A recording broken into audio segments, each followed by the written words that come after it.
اعوذ باللہ من الشیطان الرجیم بسم اللہ الرحمن الرحیم۔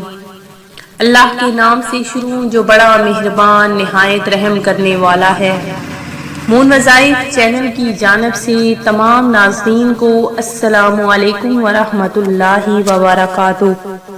میں اپنا چینل مون وظائف کی جانب سے آپ کی خدمت میں ایک نیا وظیفہ لے کر حاضر ہوئی ہوں۔ سب سے پہلے میری ان تمام ناظرین سے گزارش ہے جنہوں نے ابھی ہمارا چینل جوائن کیا ہے وہ اسے سبسکرائب کر لیں اور ساتھ ہی بیل آئیکن کا بٹن بھی پریس کر لیں تاکہ ہر نیا آنے والا وظیفہ سب سے پہلے آپ تک پہنچ جائے۔ ناظرین، ہمارے پاس عشرہ ذی الحج آ چکا ہے اور آج انشاءاللہ عز و جل چاند نکل آئے گا۔ حضرت عبداللہ بن عباس رضی اللہ تعالیٰ عنہ سے روایت ہے کہ نبی کریم علیہ السلام نے فرمایا کہ ان دنوں کے عمل سے زیادہ کسی دن کے عمل میں فضیلت نہیں۔ لوگوں نے پوچھا اور جہاد میں بھی نہیں؟ تو آپ نے فرمایا کہ ہاں، جہاد میں بھی نہیں سوا اس شخص کے جو اپنی جان و مال خطرے میں ڈال کر نکلا اور واپس آیا تو ساتھ کچھ بھی نہ لایا۔ ذو الحجہ کی ابتدائی 10 ایام کی فضائل میں امام بخاری شریف کی مذکورہ حدیث بہت مشہور اور بڑی مؤثر ہے۔ حضرت ابن عباس رضی اللہ تعالیٰ عنہ سے مروی ہے کہ انہوں نے کہا کہ رسول اللہ صلی اللہ علیہ وآلہ وسلم نے فرمایا کہ کسی دنوں میں عمل صالح اللہ تعالیٰ کو اتنا زیادہ پسند نہیں جتنا کہ ان 10 دنوں میں۔ صحابہ نے عرض کیا کہ جہاد فی سبیل اللہ بھی اس سے زیادہ اللہ کو پسند نہیں؟ تو فرمایا کہ ہاں، یعنی کہ یہ جو 10 دن ہیں عشرہ ذی الحجہ کے شروع کے جو 10 ایام ہیں یہ اللہ تبارک و تعالیٰ کے نزدیک سب سے زیادہ پسندیدہ ہیں۔ اللہ تعالیٰ نے اپنے پاک کلام میں سورہ فجر آیت نمبر 2 میں ذی الحجہ کی 10 راتوں کی قسم کھائی ہے، جس سے معلوم ہوا ہے کہ ماہ ذی الحجہ کا ابتدائی عشرہ اسلام میں خاص اہمیت کا حامل ہے۔ حج کا اہم رکن وقوف عرفہ اسی عشرے میں ادا کیا جاتا ہے، جو اللہ تبارک و تعالیٰ کے خاص فضل و کرم کو حاصل کرنے کا دن ہے۔ حضرت ابراہیم اور حضرت اسماعیل علیہ السلام کی عظیم قربانی کی یاد میں اللہ تعالیٰ کے حکم پر جانوروں کی قربانی کی جاتی ہے جو قیامت تک جاری رہے گی۔ غرض رمضان المبارک کے بعد یہ ایام اخروی کامیابی حاصل کرنے کا بہترین موقع ہے، لہٰذا ان ایام میں زیادہ سے زیادہ اللہ کی عبادت کریں، اللہ کا ذکر کریں، روزہ رکھیں، قربانی کریں۔ احادیث میں ان ایام میں عبادت کرنے کی خصوصی فضائل وارد ہیں۔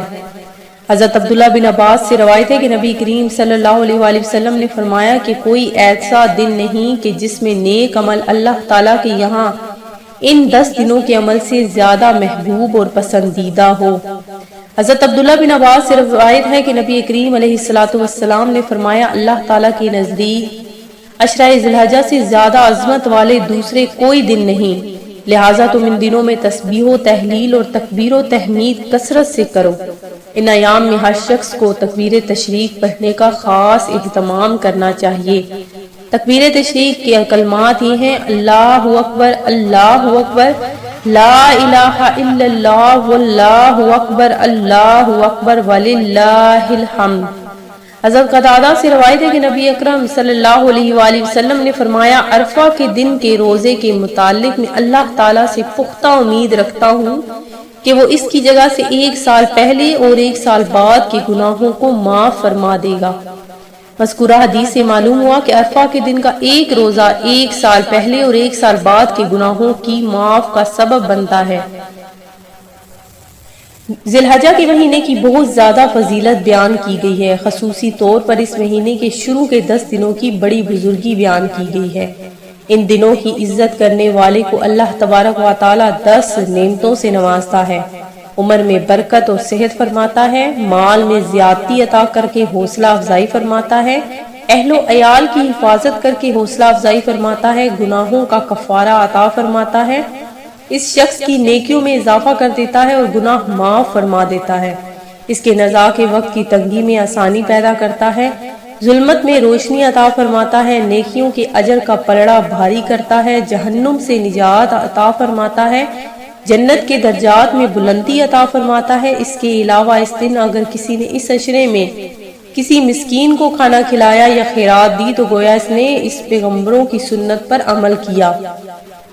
اس ماہ مبارکہ کی بہت ہی زیادہ برکتیں اور فضیلتیں ہیں۔ یہ اسلامی مہینہ 12واں مہینہ ہے اور اسے ذوالحجہ کہتے ہیں۔ اس کی وجہ تسمیہ یہ ہے کہ لوگ اس ماہ مقدس میں حج کرتے ہیں۔ اس ماہ مقدس کے پہلے عشرے کا نام قرآن پاک میں ایام معلومات آیا ہے۔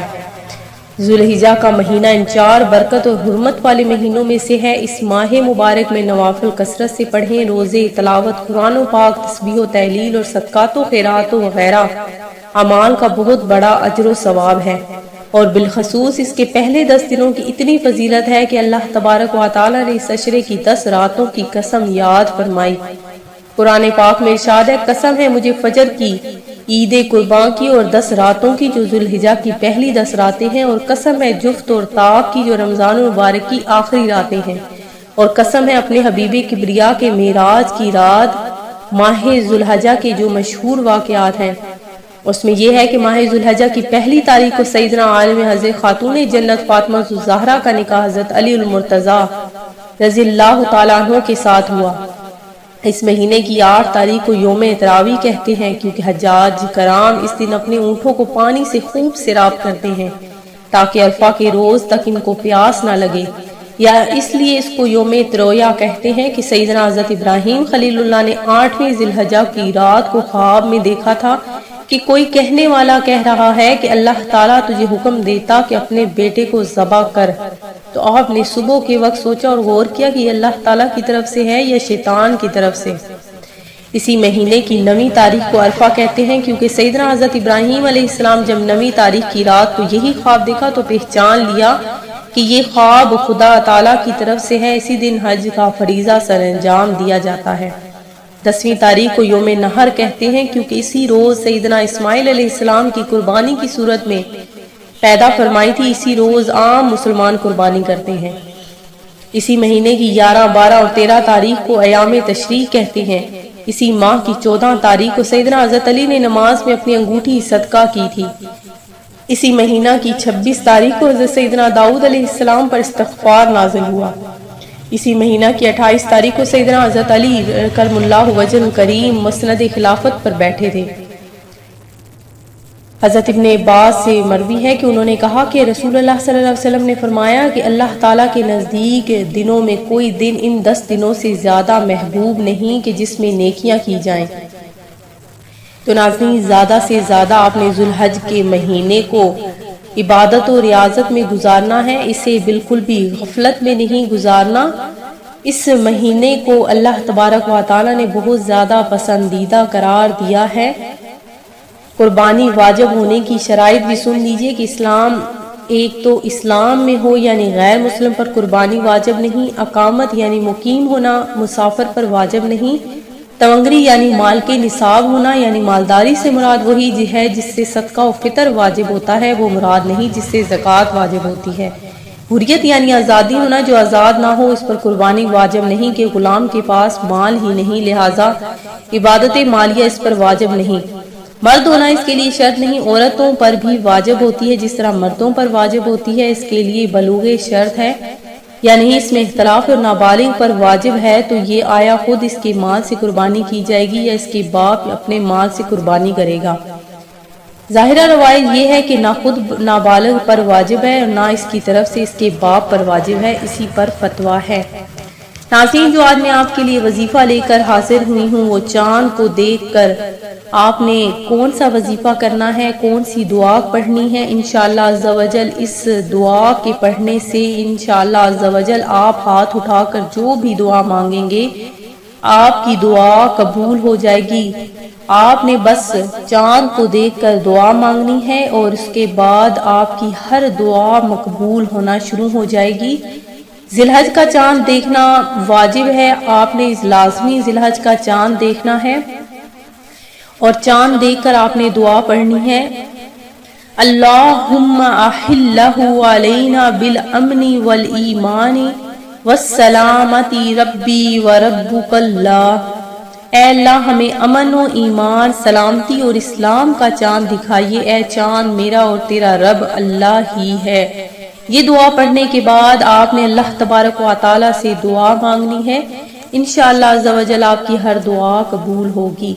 میں امید کرتی ہوں کہ ہمارا یہ آج کا وظیفہ آپ کو پسند آیا ہوگا۔ اسی طرح سے مزید وظائف حاصل کرنے کے لیے ہمارا چینل مون وظائف کو دیکھتے رہیے۔ اپنا خیال رکھیے گا، دعاؤں میں یاد رکھیے گا۔ اللہ حافظ۔